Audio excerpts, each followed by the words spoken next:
السلام علیکم ورحمۃ اللہ وبرکاتہ۔ محترم ناظرین، استقبال ہے آپ کا ہمارے یوٹیوب چینل الہند اسلامک ٹیوب پر۔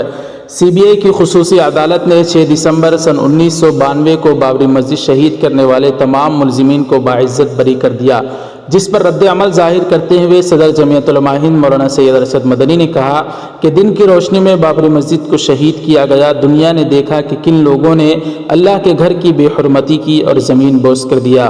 دنیا نے یہ بھی دیکھا کہ کن لوگوں کی سرپرستی میں مسجد شہید ہوئی اور کون لوگ یو پی کے اقتدار اعلیٰ پر فائز تھے۔ باوجود اس کے سی بی آئی نے جو فیصلہ سنایا وہ حیران کرنے والا ہے۔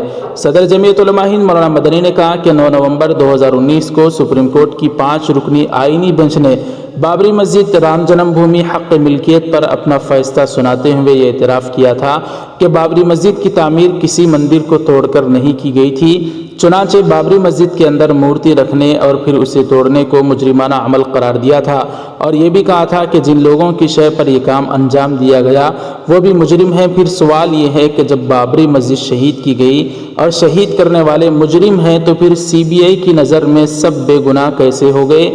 یہ انصاف ہے یا انصاف کا خون ہے؟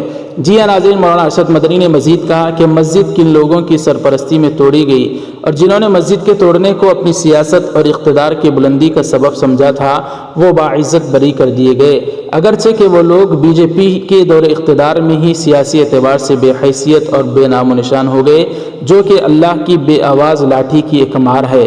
مولانا مدنی نے کہا کہ سی بی آئی کورٹ یہ کہہ رہی ہے کہ ان کا کوئی قصور نہیں ہے اور یہ باعزت بری کیے جاتے ہیں، تو عقل حیران ہے کہ اس کو کس چیز سے تعبیر کیا جائے، اس فیصلے کو کس نظریے سے دیکھا جائے؟ کیا اس فیصلے سے عوام کا عدالت پر اعتماد باہر رہ سکے گا؟